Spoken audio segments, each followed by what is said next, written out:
We are reviewing A Babysitter's Guide to Monster Hunting. And this one is a new Netflix release, and it's about a young girl who's babysitting this little boy. The boy gets kidnapped, and she has to go save him from a boogeyman. And things are super scary. You don't think she stands a chance against the boogeyman, except she finds a secret society of other babysitters who have supernatural know-how, and they can team up and take on this boogeyman together. Matt, what'd you think of this one? So I'm evaluating this completely on the audience it's intended for, because it is not intended for anyone of our age. It is intended for children. This is a young adult, is even pushing it, we'll say, adaptation of a novel, and it is for little tykes. This is introductory gateway horror. That's not a bad thing. I think gateway horror has it should be there for anyone of any age. So I think for the age this is playing to, which is like literally like Minions aged kids, I think it's fine. I'm saying fine, not saying it's amazing. I'm saying fine as in it is serviceable intro horror that might get younger kids interested later on in the darker stuff. Yeah, I think I'm pretty much with you on that. Admittedly, when I went in, I was hoping for a fun for the whole family type of vibe. But I think as far as meaty story aspects go and character arcs and stuff like that, it doesn't give you all that much. It's essentially, a big, pretty, bold picture with curious characters and one heck of a performance from Tom Felton that I was going to say, you know what it gives you? It gives Tom Felton.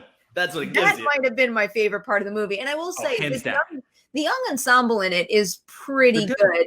I've actually been keeping an eye out for Una Lawrence ever since I was in grad school, because she was it was a short film there called Penny Dreadful, and it was a very big deal in the film school that I went into, and she was in it. So it was just always a name I had on the top of my mind, and it's been exciting seeing what she does, and she's super talented. And I love the lead in it too, Tamara Smart. She was great. Yeah, no, all the little kids do exactly what they need to do. And again, they're playing children, which I'm fine with. They're being silly. They're being goofy in this atmosphere. And it's interesting to see some of the reviews be like, Babysitter's Guys is so boring because it doesn't go for scares or it doesn't do these kind of things. But that's not what you're supposed to rate a movie like this on. You're supposed to rate a movie based on what you're given. And again, this is clearly meant for young audiences. And in that regard, in the way that we kind of herald actors of the adult age for being relatable and being, who we see on screen, I kind of think like these are kids being kids, and I kind of like seeing that in this atmosphere where they're fighting these shadow monsters and doing all these. They're making potions and calling other countries and talking about how to get like ingredients. Like, it's insane. It's also kind of cute. Yeah, no, I thought it's really sweet. I thought the whole world building aspect of it was really great. And of course it's based on a book by Joe Ballarini, and he also adapted his own book into the screenplay. And I thought the details of the world were great, but it is an interesting thing to hear that some out there are criticizing the fact that this lacks scares, because even though when I jump into any type of genre movie, I like the things I like, and that's kind of where my mind is at. But I feel like the second I spent a mere few minutes in this world, I knew that wasn't what it was. So I never felt the lack of it. I kind of had a very clear understanding of what this movie was going to be within the opening scene. And then they gave me exactly what they promised at the very beginning of the movie. I agree with you. That's exactly my takeaway. But also, Tom Felton, just absolutely unrecognizable. So this is how I saw him. He's playing the Grand Guignol.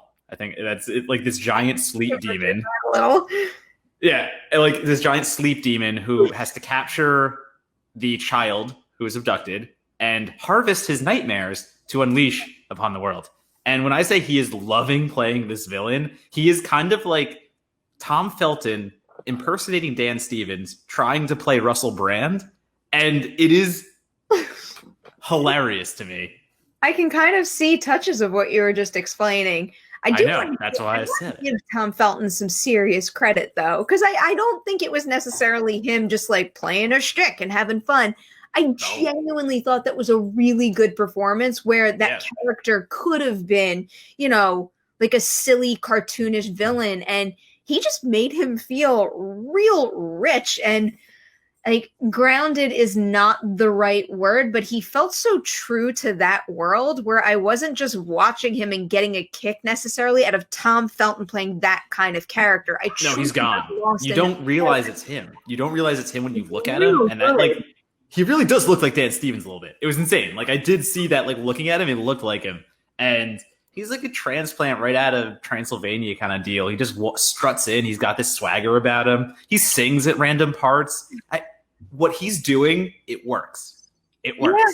Yeah. No, I think so. And, you know, again, this isn't a movie that was necessarily for me. I don't even think it's for teenagers. It's definitely for the youngest of the young out there. But I'm happy a movie like this, as colorful and as positive as this exists, because I know if I were the appropriate age for it, I would totally love this. And this does seem like the kind of idea that could very easily spawn a franchise. There's more than one book, and I truly wouldn't mind watching another. Again, it is they set up a sequel for me, but yeah, and I wanted to see what was the next chapter of a particular element of the story too.